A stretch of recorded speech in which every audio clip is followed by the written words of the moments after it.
Hello everyone, this is Ian, bringing you week 3 of CUBA. This is a really fun league to record. It is so fun playing with all these broken mons.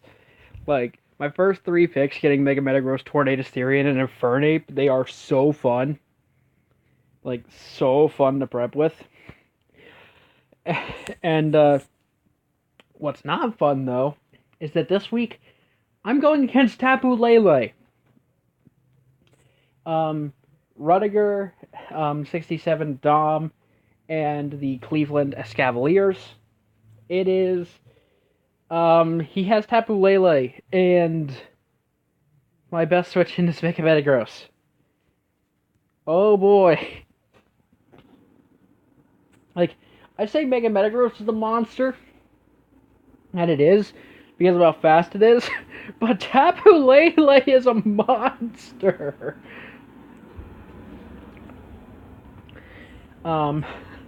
So yeah, he has Tapu Lele, Mega Charizard X, which already, geez, Ferrothorn, Raikou, Araquanid, Donphan, which, when I say Araquanid, that means Megazard X and Tapu Lele under Sticky Webs.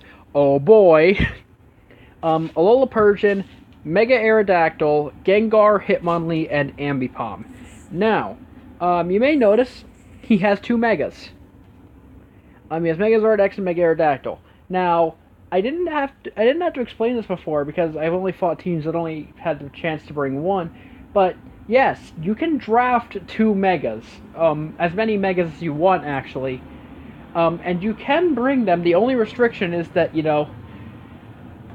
only they all need to be holding Mega Stones, and obviously you can only Mega Evolve 1. So realistically, when you draft Mega Aerodactyl and Megazard X, you do make them prep for it. It's just, I am fully expecting him to bring Megazard X over Mega Aerodactyl. I get why he drafted Mega Aerodactyl, in case he needed, that immediate speed control for Pokemon, like Zeraora, for Pokemon like Mega Lopunny, because his fastest Pokemon after Mega Aerodactyl is Alolan Persian. He has an even worse speed gap than I do. Is Alolan Persian, Ambipom, and Raikou. He has 3 Pokemon that hit the 115 speed tier. So, yeah, he has a bit more speed control than me, but there's still a huge gap. So I definitely know why he drafted Mega Aerodactyl. So what I'm expecting, Tapu Lele, definitely 110%. I am expecting Ghost DMZ. I'm definitely expecting Ghost DMZ. Potentially Choice Scarf, but I would not expect Choice Scarf. I haven't, because it wouldn't outspeed my standard Scarfers. Like Infernape and Zoroark. It wouldn't outspeed those. I mean, yes, it lets you outspeed Mega Metagross, but Shadow Ball doesn't hit nearly as hard. I'm expecting either Specs or Ghost DMZ. I would, maybe even Psyche MZ, just to nuke everything that's not Metagross. I don't know why he would run Scarf, but realistically, he can run anything he wants to on Tapu Lele. Megazord X, if it does come and it sets up, it's hard to really deal with this thing. I do have a few potential answers for it, but realistically, if I play wrongly around it, I could just lose. Ferrothorn, also kind of expect to come. It could give me a free switch into something like Infernape, but if he has something like Araquanid or Donphan, I don't think he would be too worried about Infernape coming in. Raikou, I can see it being annoying. It outspeeds Mega Metagross. If it's AV, it deals with Tornadus beautifully. Araquanid could set up sticky webs, could just be an annoying sponge for something like Infernape. Donphan could be annoying. I'm not sure if I'm expecting him to bring Donphan and Ferrothorn. I'm expecting if he brings Ferrothorn, I'm expecting Iron Bar's Rocky Helmet, just to wear down my Metagross in the range of something like Scarf Shadow Ball. Persian, it's one thing on his team that eats a hit from Mega Metagross. So I can see it coming. It also helps him deal. It also helps him taunt things like Nidoqueen, like Serena, like Snorlax, those type of Pokemon. And again, gives him speed control. It outspeeds and takes a hit. If it's Fur Coat and takes a hit from Mega Metagross. Mega Aerodactyl, I can see it. I can see it coming in to help deal with something like Torn and Infernape. I can see it. But if he does bring Mega Aerodactyl, I may have less switch-ins for it, but I'd be more relieved than Zardex that if I don't play around it well, I could just lose instantaneously. Gengar, I could see a Scarfed Gengar coming. Hitmonlee, I'm not as terrified of Hitmonlee as I am of Mienshao. I talked about it in my previous video. If he brings Hitmonlee, I'm expecting it to be Psychic Seed. I think the Reckless set would be scarier in this matchup. But I can see it being Psychic Seed, and Ambipom, I'm not expecting it. It could come, but if it does, it just kind of gives me a switch into Metagross. So, yeah, that's the team. That's the team breakdown. Let's get into the actual team that I'm going to be bringing this week.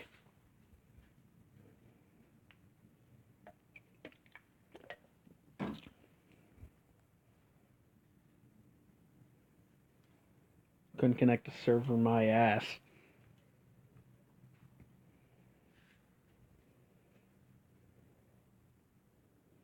Yeah, man. Okay, so first member of the team is basically max HP, slightly SPDF invested Metagross. Fun fact, I have 36 attack investment. I steal to a KO to Oko pretty much everything on his team.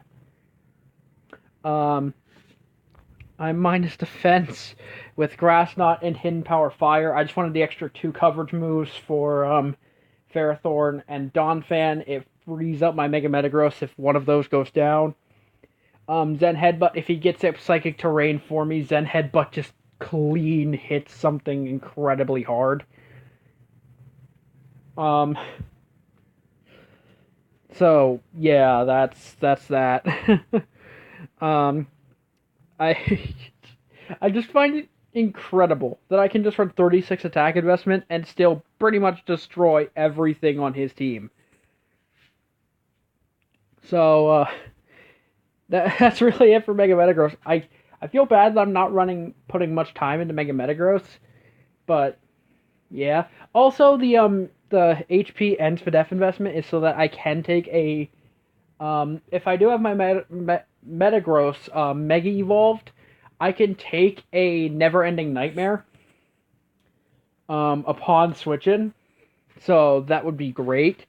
And because of his own terrain, he can't use priority. Then again, I don't think he has any priority, so that wouldn't be that bad.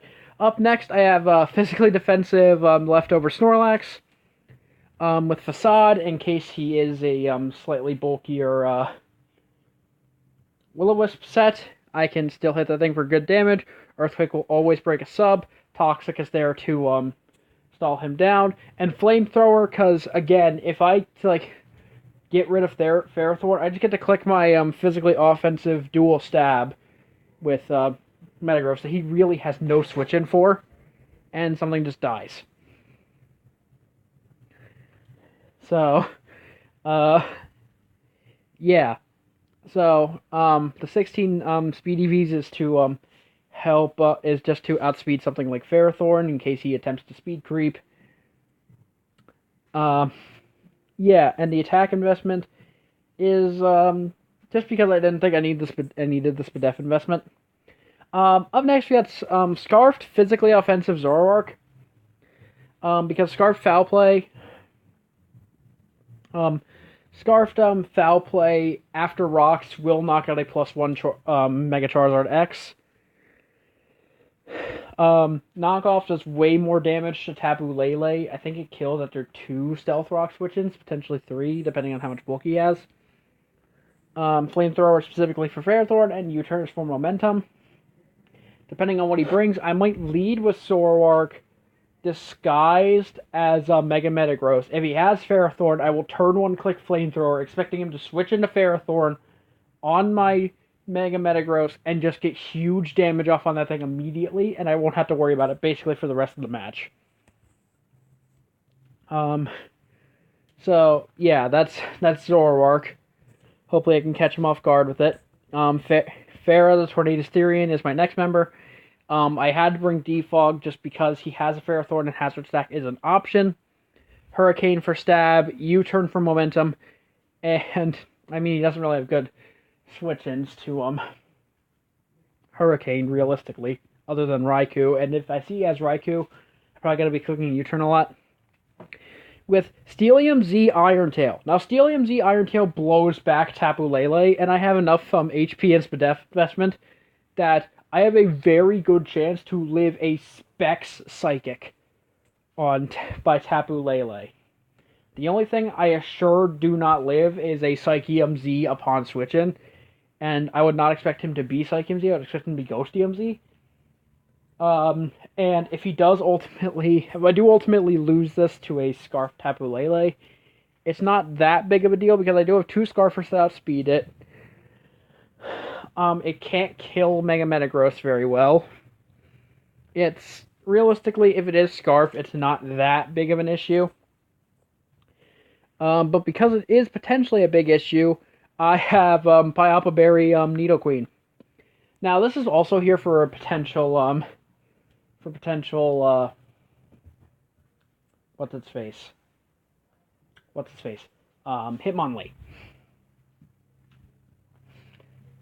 It's potentially here for Hitmonlee, and I do need rocks because he has a Charizard X. If I get rid of Donphan, he can't, really remove hazards very well. I can run, sorry. I'm running physically offensive again for things like Calm Mind Raikou. I'm not running Flamethrower on this in particular because I do have so much fire coverage. I'm really not that scared of Ferrothorn. So Ice Beam,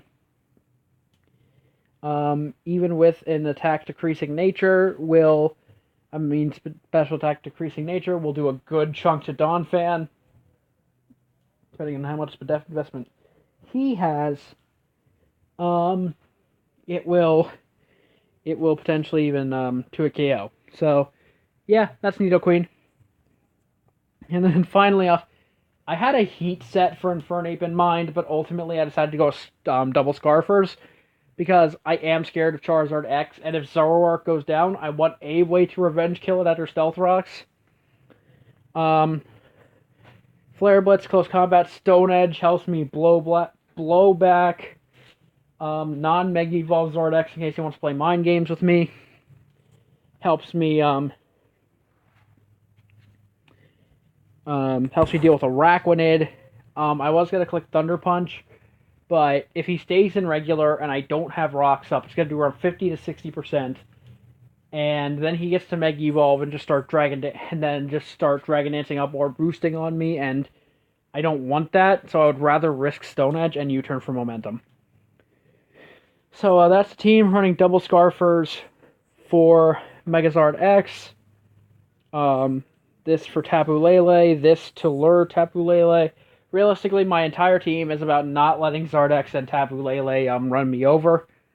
Oh, and also Pyapa Berry helps me deal with Extrasensory Raikou. I forgot to mention that.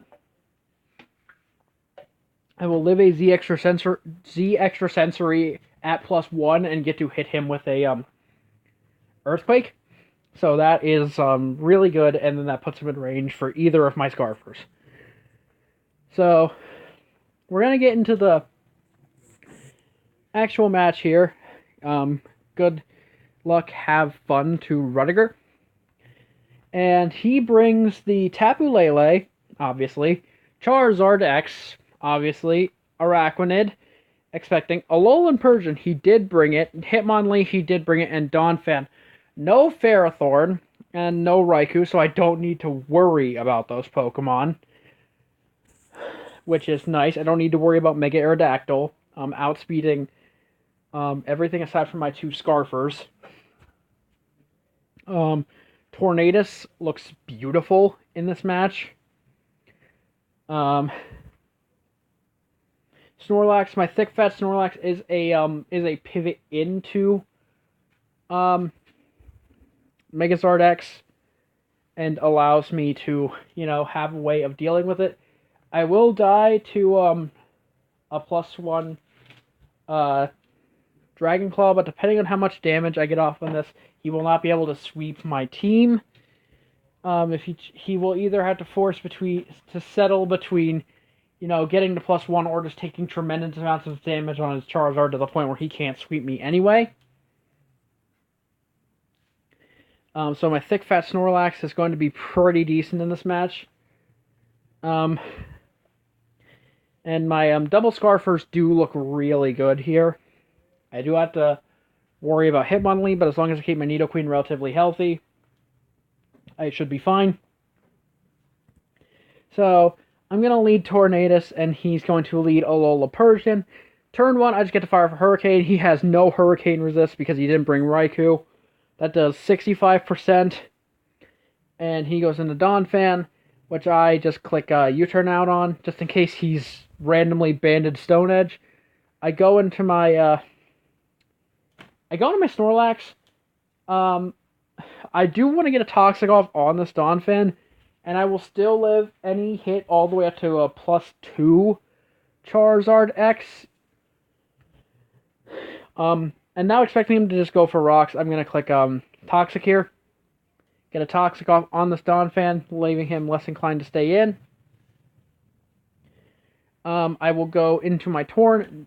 Seeing that he went for knockoff on Tornadus, seeing how giant of a threat it is to his team, I'm just going to click Defog here. I'm going to click Defog, get rid of the rocks.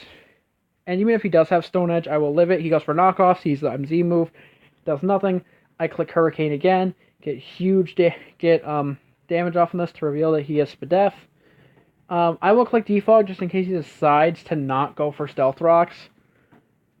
He does go for Stealth Rocks, and he goes into Tapu Lele. Now here, I'm going to go for my Steelium Z. Now, I know him bringing this in could scream that he's Choice Scarf. But the only way he knocks me out is if he locks himself in either Choice Scarf Thunderbolt or Choice Scarf Psychic move. He will not kill me with a Scarf Moonblast. And Steelium Z will blow him back. Because I had not Mega Evolved yet, I cannot take a Never-Ending Nightmare upon switch in. And I don't want to risk him going for Shadow Ball. And I'm expecting him to expect me to not be able to kill him. So, and if he does go for a Scarf Psychic move, he just lets me get in my Mega Metagross. And I just get a huge hit off on something. So, I feel like going for Steelium Z here is my best play, as he locks himself into Scarf Psyshock. I'm not entirely sure why he made this play. I mean, I get why he made this play. He wanted to kill my Tornadus. But this does just let me go into my Mega Metagross, and I find out that he's Scarfed, which, while that is annoying, it's kind of easier to deal with. I don't need to switch into a Specs move from this thing anymore that still does like 30% of Mega Metagross upon switching. I don't need to deal with a Specs Tapu Lele. Specs Moonblast from a Tapu Lele does 3-hit KO Mega Metagross.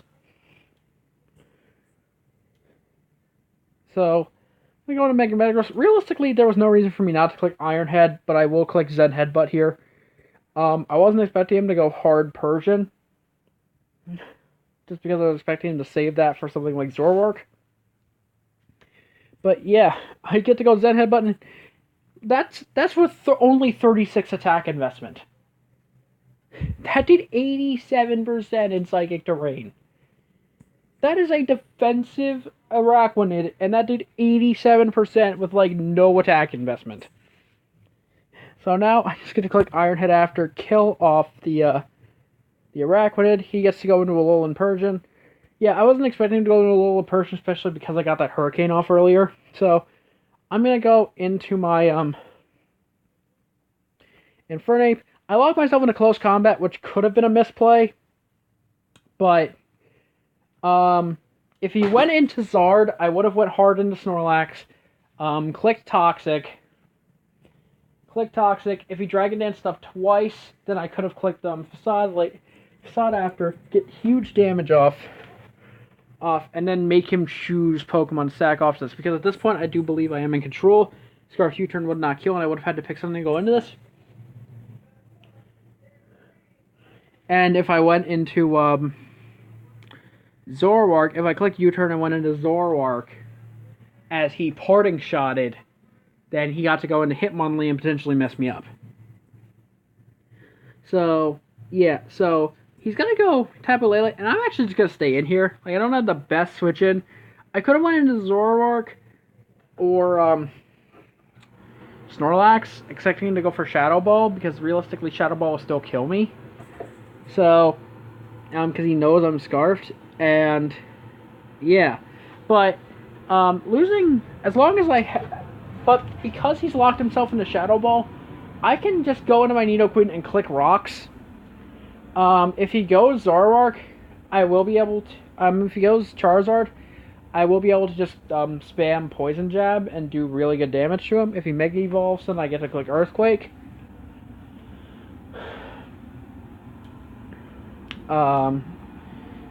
If he my idea is if he went hard Zard, I probably would have went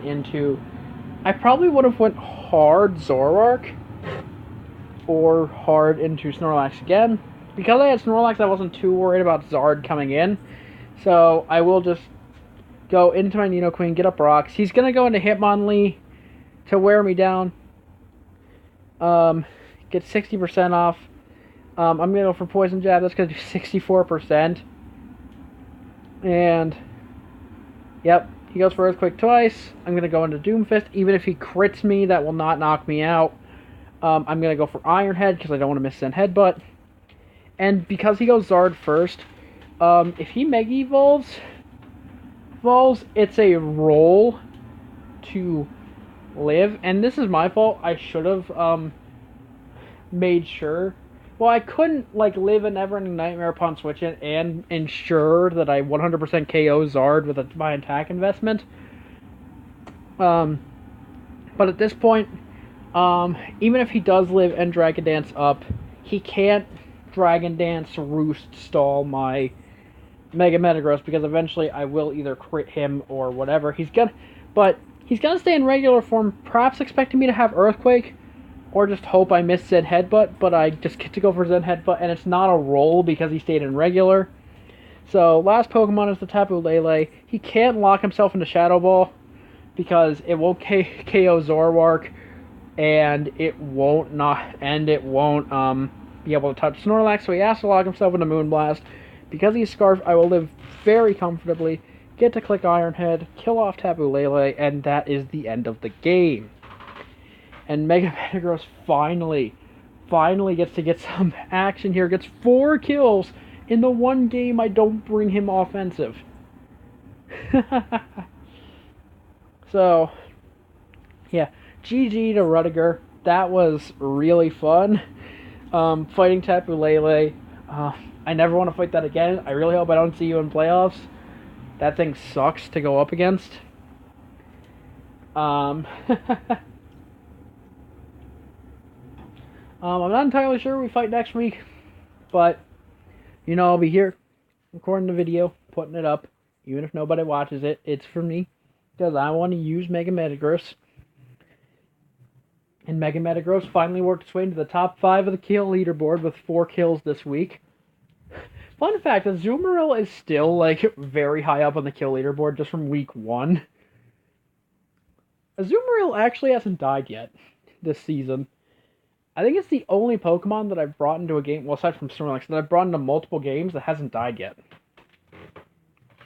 So, that's a fun fact. Zoroark never even got to hit the field. Poor Sombra. She might have gotten the thumbnail if she hit the field, but this one's definitely going to Mega Metagross. So, anyway, see you next week at the super fun league. We'll see you then. 3-0, babies. 3